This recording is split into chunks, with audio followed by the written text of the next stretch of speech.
भूचाल जिनके इशारों पर हम उनके गीत गाते हैं, हम उनके गीत गाते हैं, हम उनके गीत गाते हैं। इस काव्य यज्ञ को बलिदानों के नाम करें, इस काव्य यज्ञ को बलिदानों के नाम करें। मिट गए वतन पर उनको आज सलाम करें, मिट गए वतन पर उनको आज सलाम करें। मोहम्मद अली जोहर को सलाम करता हूँ और इस मिट्टी को चूमने के लिए सुबह मुरादाबाद जाऊँगा।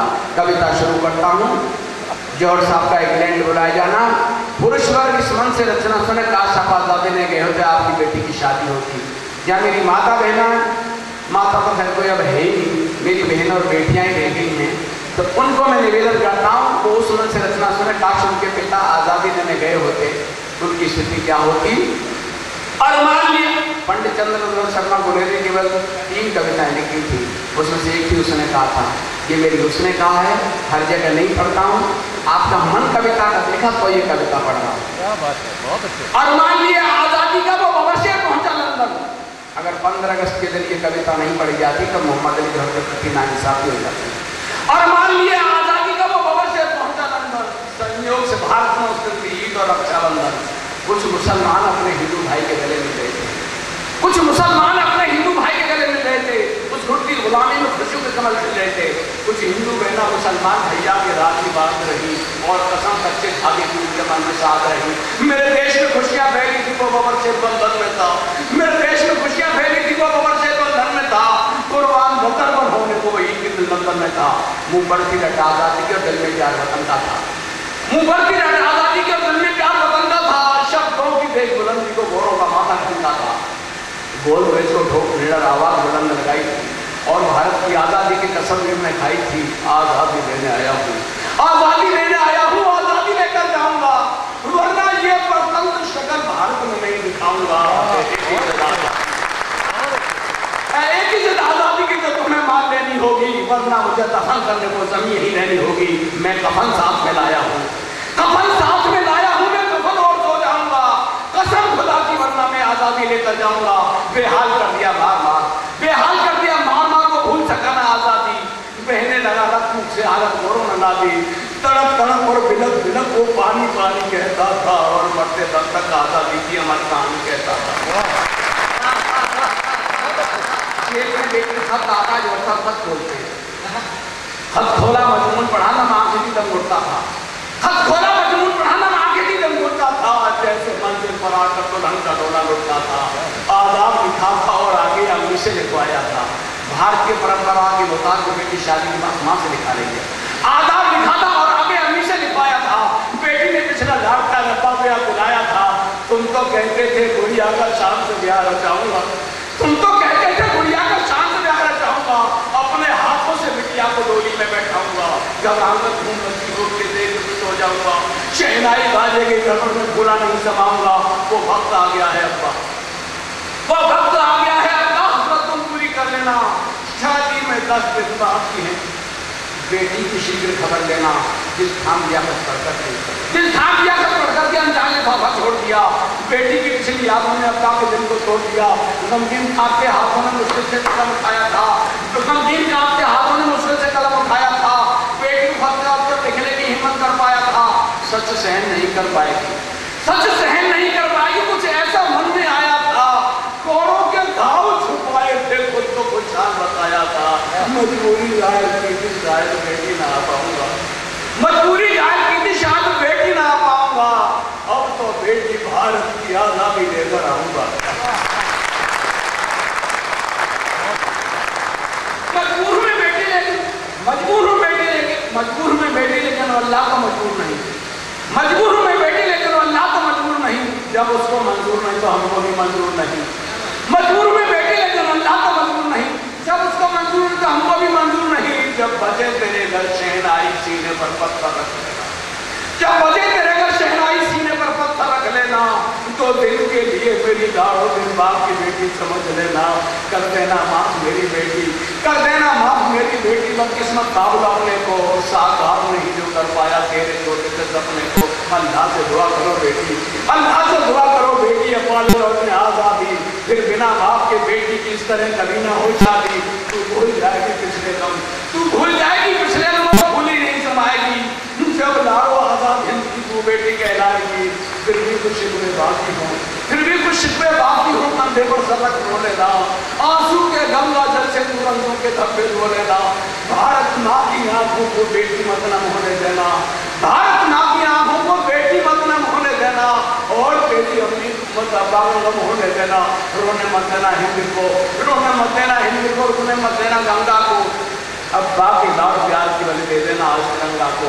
खत भेज दिया वो वीर न जाने किस गम में खोया होगा, और जेल के कंबल से मुंह ढक करके रोया। एक तरफ भारत की आजादी, एक तरफ बेटी की शादी। अंतर्बंध देखे देशभक्त किस तरह से निर्णय लेता है। अंग्रेज कहता तुम माफीनामा देखते हम तुम बेटी की शादी भेज देंगे। एक और बज रही शहनाई और सुर्ख चमकते जोड़े थे, एक और बज रही शहनाई और सुर्ख चमकते जोड़े थे। जौहर की चीख निकलती थी जब कमर कपड़ते कोड़े थे। एक और सजी समरी दुल्हन के मन में जौहर झांका था, फिर वीर भारती भाषमा का सीमा चेहरा आता था। एक रास्ता कशी हुई मन में, वो वीर पड़ गया उलझन में। मकसद है आजादी देना, बेटी का प्यार दिया मन में। बेटी को आके बेटी है मुझको शादी में जाना है, लेकिन जौहर तेरा दिल आजादी का दीवाना है। कमजोरी के क्षण में जैसे बेटी की झनकार हुई, बलिदानी के मन में जो भारत माता साकार हुई। जब याद आ गई है शाह जफर की कुर्बानी, कर में नंगी तलवार ने ललकारी झांसी की रानी। सोचा तो जाकर खुशियों से बेटी का दामन कर देगा, लेकिन माँ की हद करने को जौहर खास कर देगा। जो बने निशाना गोली के जब उनकी विधवा पूछेंगी, बेचैन तड़पते बच्चों की जब तुझसे ममता पूछेंगी, बुद्ध बना खड़ा रह जाएगा दोहरो स्रोत स्वाभिमानी। भारत माँ की आंखों से बहता देखेगा जब पानी, उस रोज हिमालय में चलेगा जब गंगा का रुक जाएगा। छटपड़ी तिरंगे के अंदर जौहर ने तू पाएगा। फिर किया फैसला मन ही मन, भारत माँ की के बोली थी। एक और मन रही थी वाली, एक और चल रही होती थी। वाह वाह वाह वाह वाह। उस हिंदुस्तानी बबर शेर का रक्त जोश में आया था, उस हिंदुस्तानी बबर शेर का रक्त जोश में आया था। चीख पड़ा और पूरी ताकत से जौहर चिल्लाया था, बेटी की शादी नहीं, मुझे भारत की आजादी दे दो। बेटी की शादी नहीं, मुझे भारत की आजादी दे दो। आजादी मुझको प्यारी है, मेरा अधिकार मुझे दे दो। सुल्तान रात ने मोम तोड़ बेटे रवानी दे डाली, और तर तर तर घोड़ों ने जल्दों की कहानी कह डाली। बिना बाप की बेटी श्रृंगार करके 6 पंक्तियां श्रृंगार के देखिएगा। बिन बागवान के महक रहा तो भाग्य गुलशन का था, बिन बागवान के महक रहा तो भाग्य गुलशन का था। घर के आगे डोली को बस इंतजार दुल्हन का था। जौहर के अरमानों की दुनिया ने रूप संवारा था, और गुलाबी होठों से साजन का नाम पुकारा था। कुछ शर्मा करके आज पाँव में पालिश ने डाली थी, और गुनगुनाहटी मुंह से पहली बार निकाली थी। अब्बा के अरमानों के आभूषण अंग सजाए थे, जैसे आज बाहर देवी गीत मिलन के गाए थे। मेहंदी रचे हाथ तिरछी नजरों से आज निहारे थे, मेहंदी रचे हाथ तिरछी नजरों से आज निहारे थे। लंबे लंबे बाल सूची भरकर आज संवारे थे। एहसास हुआ था यौवन का जब उसने अंगड़ाई थी, अपनी ही तस्वीर आईने में पहचान न पाई थी। शादी से बड़ा आजादी की खुशियां मन में छाई थी, सीने पर पत्थर रख करके अब्बा की हाथ छुपाई थी। कविता की आखिरी छेला जिसमें मैंने पूरी कविता लिखी है। बेटी डोली की तरफ कदम बढ़ा के सामने भीड़ दिखाई देती। डोली की ओर बढ़ी दुल्हन डोली में बैठ न पाई थी, डोली की ओर बढ़ी दुल्हन डोली में बैठ न पाई थी। बेचैन हुआ दिल अंदर से कुछ शंका मन में आई थी। वो ठिठक गई, अब दिन में तो रात दिखाई देती थी, और नीलों लंबी भीड़ कोई बारात दिखाई देती थी। नजदीक आ गई भीड़ तो देखा बाबू सबसे आगे थे, नजदीक आ गई भीड़ तो देखा बाबू सबसे आगे थे। कंधों पर अर्थी किए हुए कुछ पीछे लोग अब आगे थे। डोली के पास रुकी अर्थी, डोली के पास रुकी अर्थी धीरे से वस्त्र हटाया था, डोली के पास रुकी अर्थी धीरे से वस्त्र हटाया था। साजन घर जाती दुल्हन को जब उसका बाप दिखाया था। रो पड़ा हिमालय हिल की मर का दुल्हन पर बीती होगी, रो पड़ा हिमालय हिल की मर का दुल्हन पर बीती होगी, और फटे हुए अरमानों का दामन कैसे सीती होगी। उस विधवा के आंसू की कीमत वतन चुका ना पाएगा, और हिंदू के चरणों पर सत्य शीश न लाएगा। जौहर तेरी कुर्बानी इतिहास बुला ना पाएगा, और तिरंगा सदियों का गुणगान तुम्हारा गाएगा, और तिरंगा सदियों का गुणगान तुम्हारा गाएगा, और तिरंगा सदियों का गुणगान तुम्हारा गाएगा, और तिरंगा सदियों का गुणगान। ये भाई अब्दुल अयूब गौरी जिन्होंने जो शब्द चित्र बनाया, आपकी आंख भी भीग गई और आपका हृदय भी प्रेरित हो गया। एक बार मैं चाहता हूँ गौरी जी के लिए हाथ ऊपर करके जोरदार तालियां बजाकर इस कवि सम्मेलन को जो उन्होंने अविस्मरणीय बनाया है, उन्होंने बहुत बहुत बधाई देता हूँ।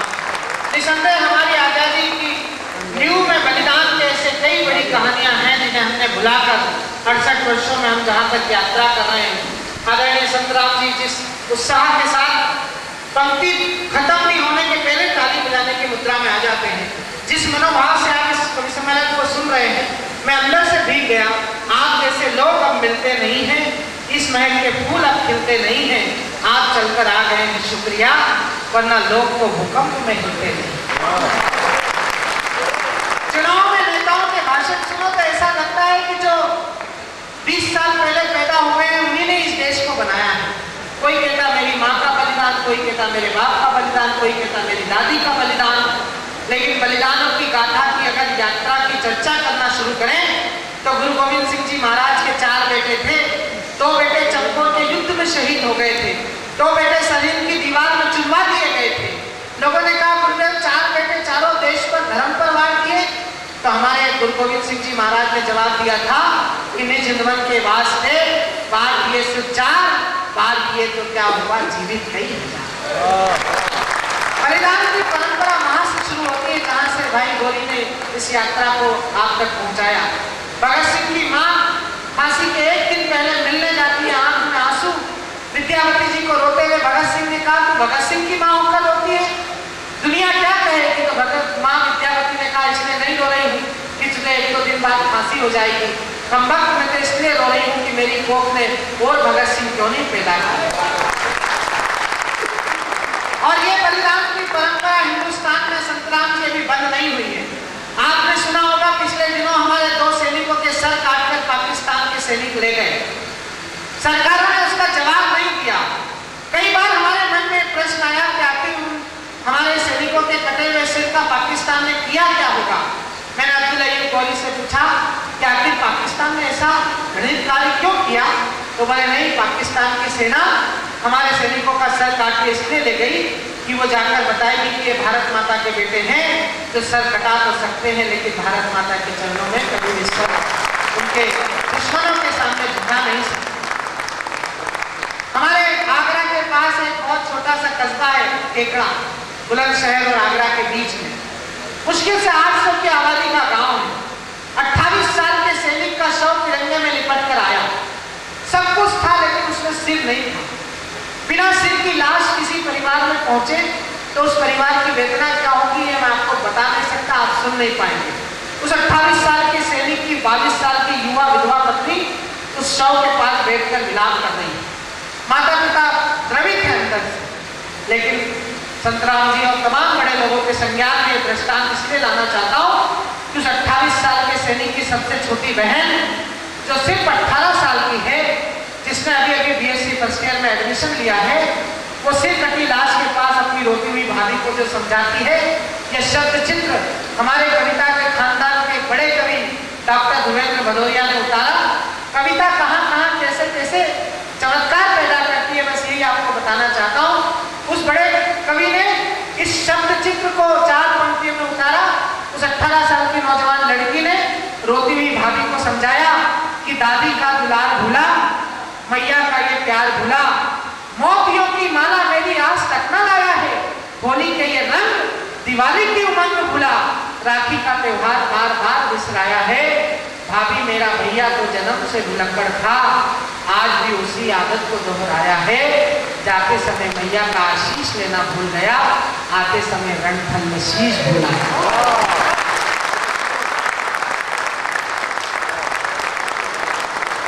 हिंदुस्तान का वर्तमान बलिदान की इस पराकाष्ठा को जीना जानता है, उस 125 करोड़ के हिंदुस्तान में अब्दुल अयूब गौरी का स्वर ऐसा लगता है कि अब्दुल कलाम की परंपरा हिंदुस्तान में बरसों बरस अभी जिंदा रहनी है।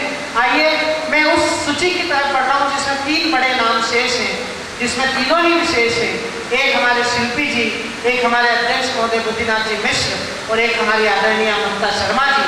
मैं शिल्पी जी से यात्रा शुरू करना चाहता हूँ। ये गंगा का तट है, गंगा के तट पर आदरणीय शिल्पी जी को मैं आपके बीच इसलिए बुलाना चाहता हूँ कि उम्र में शायद वो इस मंच के सबसे वयोवृद्ध और वरिष्ठ कवि हैं।